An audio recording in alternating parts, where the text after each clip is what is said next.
helping you navigate the rocky path of fulfilling employment. Here's our career Sherpa, Julie Bauke.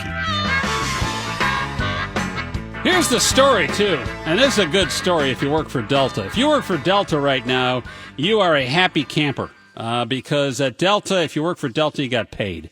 And a huge bonus was given by Delta's CEO to the employee to the point of, I think it's a 16.6% bonus for pretty much every qualified employee, which is about every employee. And that 16% is about the equivalent of 2 months' salary. That's right, 2 months' salary. Julie Bauke on the AcuteHearingCenters.com hotline. What's going on, our career Sherpa? That is pretty darn good, isn't it? Pretty good is right. That's a pretty penny. That is a lot of money right there. That's a lot of but it goes to show you, I think, talk about, doing the right thing and engaging your employees. Now we got a lot of lip service about that, but these guys actually did it. The CEO of Delta saying, if we take care of our people, they'll take care of your customers. And maybe this is why Delta's consistently ranked as best in class when it comes to U.S. carriers. You bet. They are always on best place to work.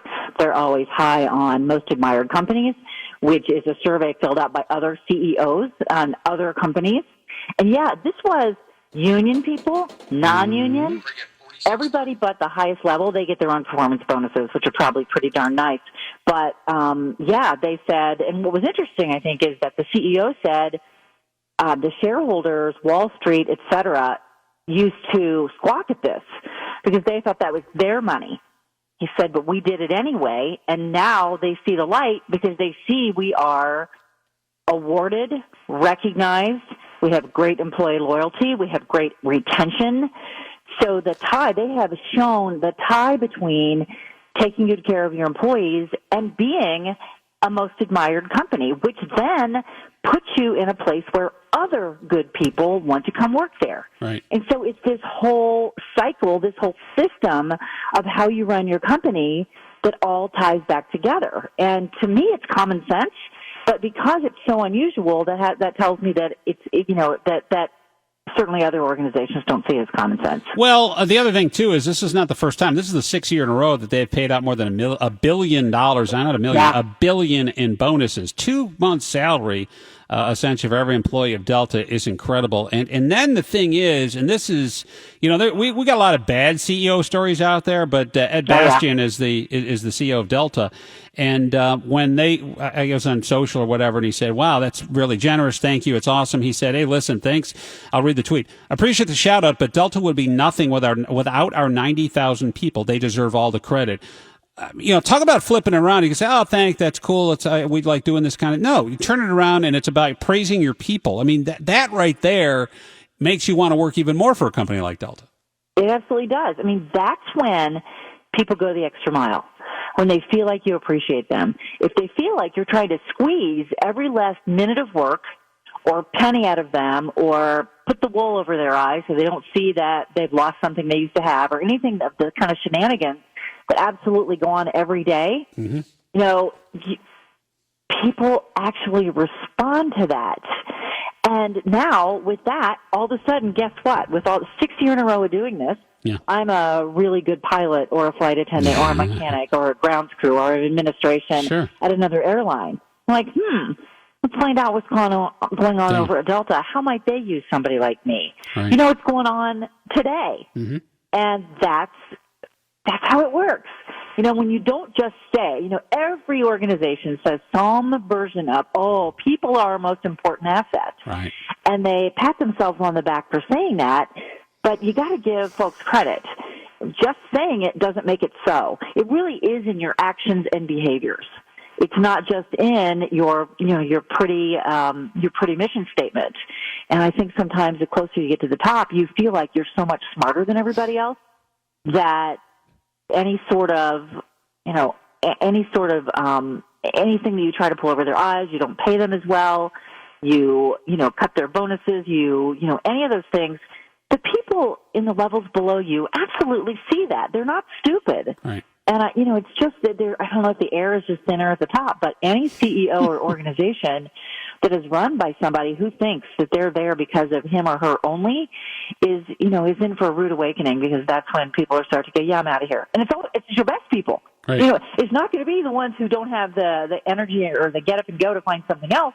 It's your good people that leave and go find something else. And that's younger people. If you're older and you're like, well, I really don't want to leave as much as I hate the company. I don't want to go anywhere. I'm seeing, but those are the people too on the back end. They're not going to go, I'm going to find another job, because, if you're in your 20s or 30s, starting your career out, you get your 40s and 50s. Now you're looking on the back half going, going and starting all over again. I mean, maybe I can go start my own business, right? Or be a consultant. Or I know a lot of people that work for big companies, same thing, and go, I'm just going to phone it into retirement. Yep. I'm going to do the bare minimum. And so you're getting, as a company, you're getting squeezed at both ends on that too. And I think the thing that Delta deserves credit for in this day and age of crappy stories is not only giving this walking the walk and talking the talk, but praising their people, and then actually saying, hey, listen, rather than just giving some hollow attaboys at you and giving you, a ham at Christmas, this guy's giving you 2 months' salary. That's significant. Significant. That's golden handcuffs. If you've got that 6 years in a row, you're probably not going to go anyplace else. And so for an organization like that, so now you run an organization where everybody expects, or at least there's been 6 years in a row, of a nice bonus.